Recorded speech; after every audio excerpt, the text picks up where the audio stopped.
Of course, I would be remiss if I didn't give a huge shout out to Tolga over at the Rebel Scum forums. I've got a thread about my Toyaholic video series there, and Tolga has been one of the biggest supporters, always making positive comments, always giving great suggestions for future installments. Tolga mentioned that toy companies seem to sort of relax their standards after voluntarily taking out the spring-loaded mechanisms in the Boba Fett and modifying some of the Battlestar Galactica vehicles after the whole lawsuit and everything. And yeah, there were a lot of toys in the 80s and 90s that did come with spring-loaded projectiles, but they made the shafts much longer and therefore harder to swallow. So let's look at these toys that I've owned since the 70s. Matter of fact, since before Star Wars toys came out. The base for this gun right here has a date 1977, the same year that the Star Wars movie came out, but the year before any Star Wars toys came out. Now, this is not my original base. If you're a sharp-eyed viewer, you will have spotted that the original first base that I had back in the day has no soldiers on it. Matter of fact, I found one of the soldiers. I cut them off years and years ago, but this base and this and this and this appeared in one of my earlier videos about the Cantina playset and the Blue Snaggletooth. And since I couldn't find my other soldier, I decided that I would pick up one of these as a replacement, but I did not get one that came with the projectiles that were originally included. And what I've decided to use for the projectile is just the tip of a toothpick that I've cut down.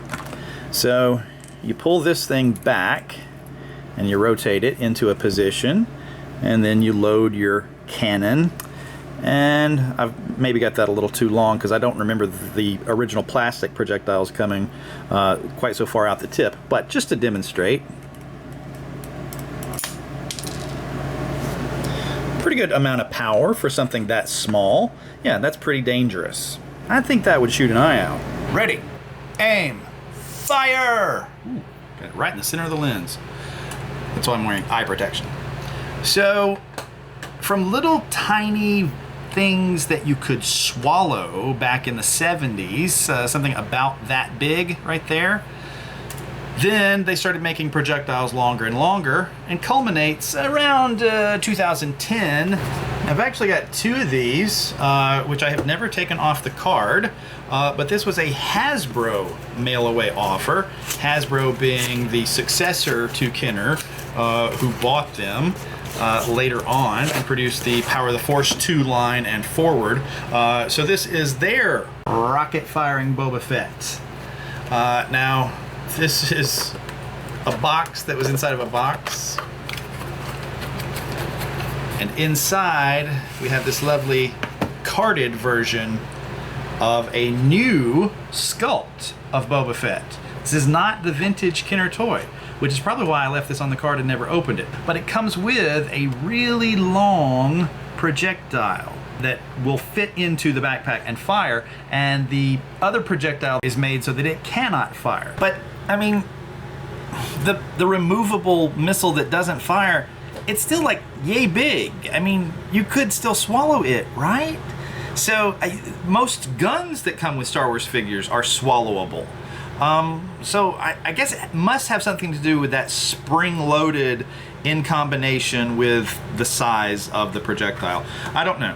So, also interesting in that this guy is just slightly bigger than this guy, but that actually kind of goes because if you look at the height difference on the Kit Bash figure versus the production Boba Fett, he lost his rocket, there's actually a height difference there too. So, matter of fact, if you look at the famous picture of this Kit Bash figure, not this one, this is my replica of it, but this version of the Kit Bash Boba Fett, in the insert for the 24 case, you can see that there's actually not enough space for them to have closed the case. He's leaning forward to fit in there for the picture because of the size of his backpack. Even the power droid's in the wrong orientation for you to close the lid on this case. And the way the guy made this custom one that I bought, I had to even remove the red rocket for him to fit in there. So, lay the power droid down to his side and just maybe I could get it to close. I love that noise. That takes me back. And while I'm still on the subject of the rocket pack for the Kit Bash Boba Fett, that's actually one more vintage toy that made him up. He had, the C-3PO torso, Stormtrooper arms, and Death Squad Commander legs, but his backpack came from a Shogun Warriors Raider. Now, I personally don't own any Shogun Warriors toys like that from Mattel from the 70s. The only thing I had was a little die-cast guy who was that one. Mazinga. He's a little bit shorter than a Star Wars figure. And I recently picked up this reaction figure to go with so that he would at least have a companion piece finally. Love this guy, he's so cute. Rawr, rawr, rawr. But, that was pretty validating for me to find out that Kenner had used Mattel pieces for the rocket launcher in the Kit Bash Fett, and I used Mattel pieces from a different line for the rocket firing pack on my version of the Kit Bash Boba Fett. So, nice. So you may very well ask, why did they have to resculpt him? He looks so similar to the vintage figure. I'm not entirely sure, but if I had to posit a theory, it would be the reaction that was had by these four guys circa 1995. I bought these at Toys R Us in Huntsville, Alabama for a grand total of $19.99 before tax. Now, this was when Toys R Us was at the original location where I got a lot of my stuff as a kid before they moved to Bridge Street before they closed. So those of you that know the Huntsville area will understand what I'm talking about. They brought these guys out who are cast from the original figures. Smallhead Han, Luke, Chewbacca, Darth Vader. And there was a bit of a flap. People that had been collecting the vintage toys for a long time were worried that these would devalue their collections. So I feel like Hasbro was ramping up at the time to do a bunch of these, and then that sort of made them stay their hand for quite a few years. And this thing is so dusty. Ugh, oh my God. Then a few years ago, they revisited the idea. So you've got figures in the retro collection, like Vader and Chewbacca. I bought these in the secondary market this past year. I never, ever, ever saw any of these guys on the card, on the pegs at local stores, Target. I did find the Tarkin board game, bought it, and then bought it again when it was on clearance at Ollie's, of all places. So I got it for like $8. But I did find the Empire Strikes Back wave when they did those. Found these guys in stores, bought some of them at issue price, bought some of them on clearance, and wound up with a couple of Boba Fetts from that line.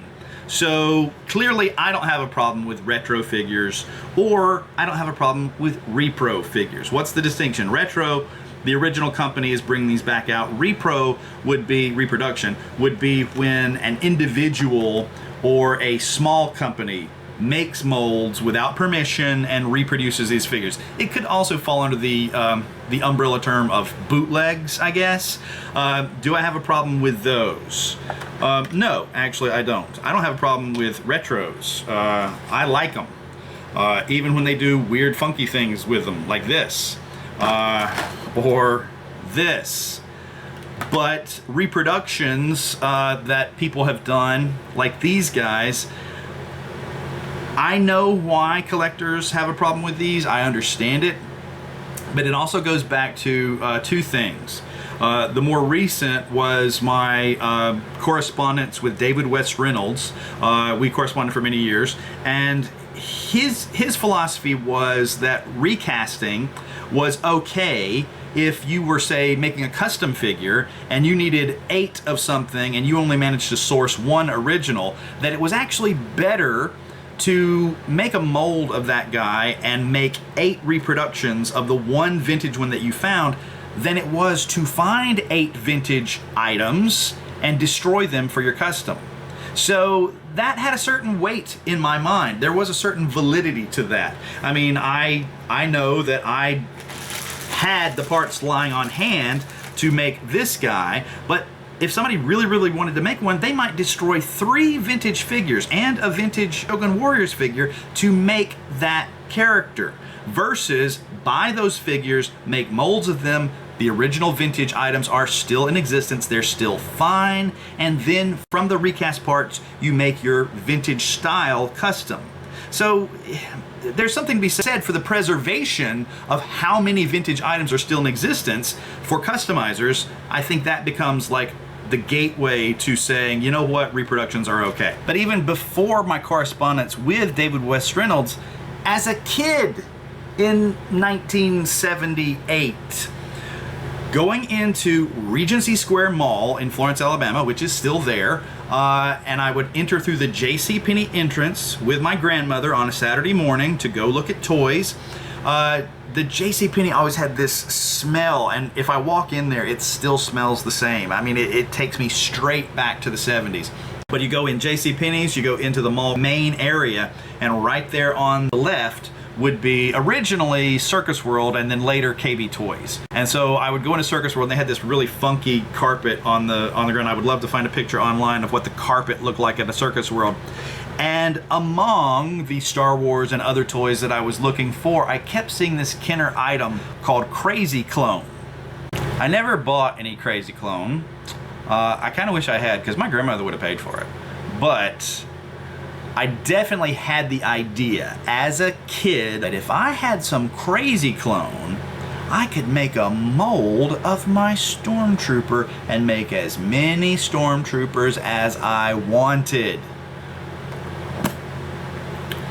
How far ahead of the curve was I? I mean, long before people were bootlegging Star Wars figures, long before the very modern trend of repros and recasting and people taking molds of the original Star Wars toys and making items for sale or for army building or for customizing. I had that idea in '78. I had that idea before George Lucas decided, you know what would be cool? Clone troopers. So here's a couple of reproductions that I got from the guy that eventually became Pro Customs Figures. I mentioned this in the previous video. This one is the L slot rocket firing Boba Fett. And he's got the four-sided rocket. And he's, you know, this color right here. And he's got the L-shaped slot on the back of him. And I got these back when he wasn't yet putting holes in the feet of the figures. And then here's the J slot. So the J slot figure, very similar. He's more in the color of the production toy, as you may can see there. And let me take him out. He's got the 8-sided rocket. Oh, come on, come on, come on.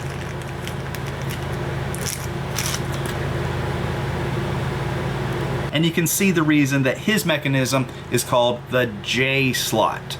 So, although J-Slot always makes me think of J2 Communications, which was a VHS version of some Droids episodes that I had. From J2 Communications and Lucasfilm Limited, the Star Wars Trilogy Animated Video Collection, The White Witch, R2 and 3PO tangle with the notorious Fromm gang. Now you can own all the Ewok tales and the further adventures of the Star Wars droids. Available in this galaxy now.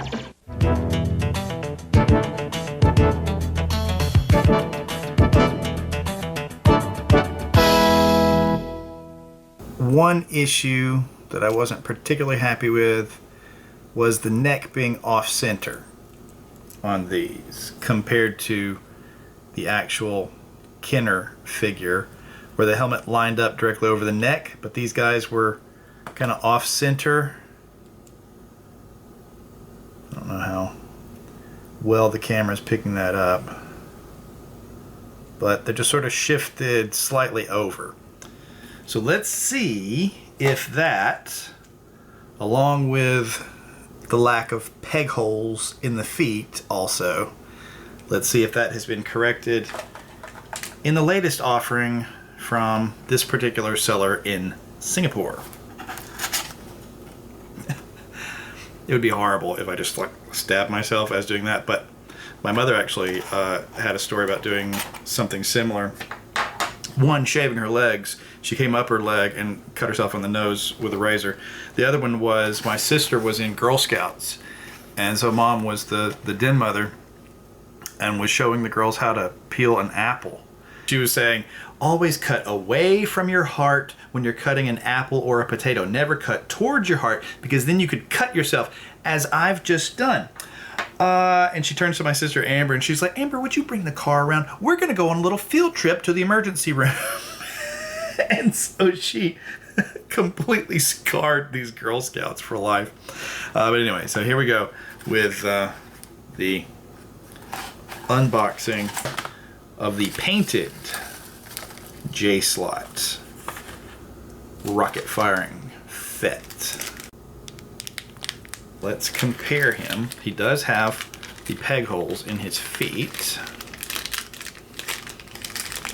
Man, they always pick Ziploc baggies that are just slightly too narrow, I think. You know what? I'm just going to cut that baggie open. I'm never going to put him back in it, and I don't want to damage the paint on his wrists. So let's just go out the other way. All right.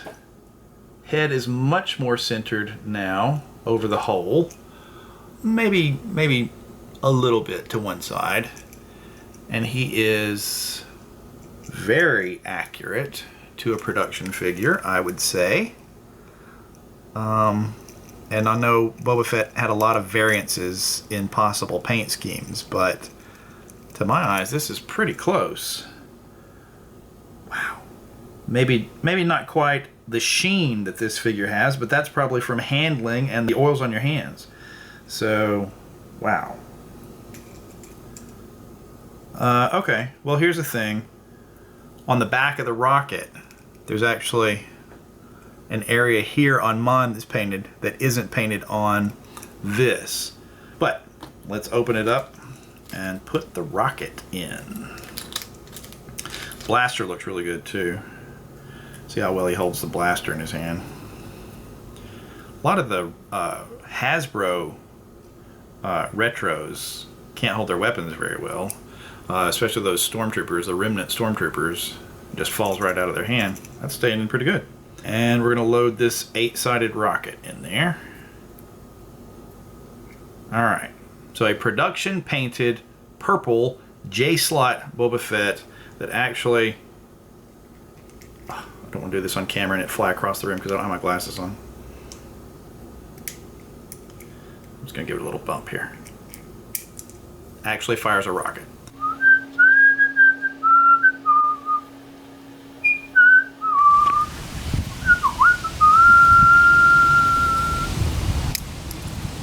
That's pretty cool. And if I had received that in the mail back in the day, this is actually the box that my Emperor came in, I believe. But that's an actual Kenner box. You can see how the tape has yellowed, and it has the address that I had as a kid on it. That, my friend, is what we wanted back in the day. Oh, he's so pretty. I mean, that is the figure we thought we were going to get in the mail, pretty much. I mean, the photos showed the kit bash, but still. I see why they call you the best bounty hunter in the galaxy.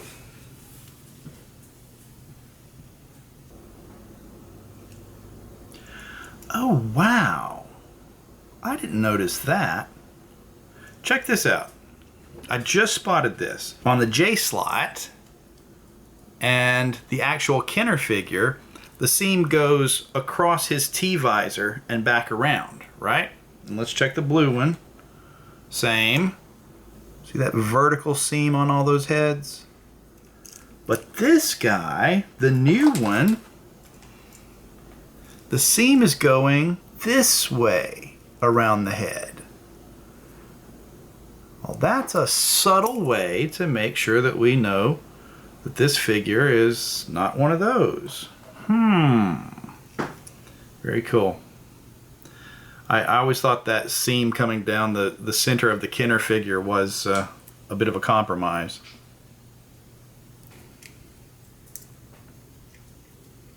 Now you can see they did add the peg holes in there for the feet, just like the vintage Kenner figure.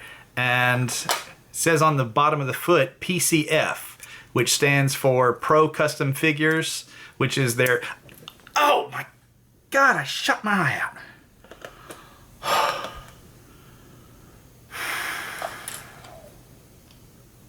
Chewbacca suspected all along there was something bad about Boba. So here's the postscript.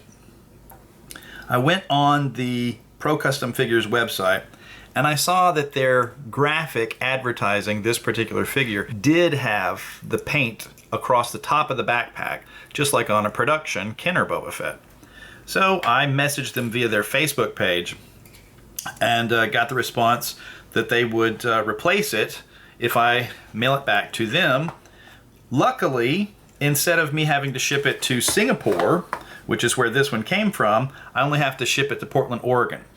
Kind of bizarre. The two videos that I'm currently shooting simultaneously are about the Rocket Fett and the vintage Kenner Death Star. And one of the stories that I was going to tell about the Death Star was about having to box up a broken piece and send it back to the manufacturer. So a little bit of a parallel. The more things change, the more they stay the same. Everybody cross your fingers for me that the one I ship to them makes it safely to them, and the one they ship back with the corrected paint makes it safely back to me. So, thanks for watching.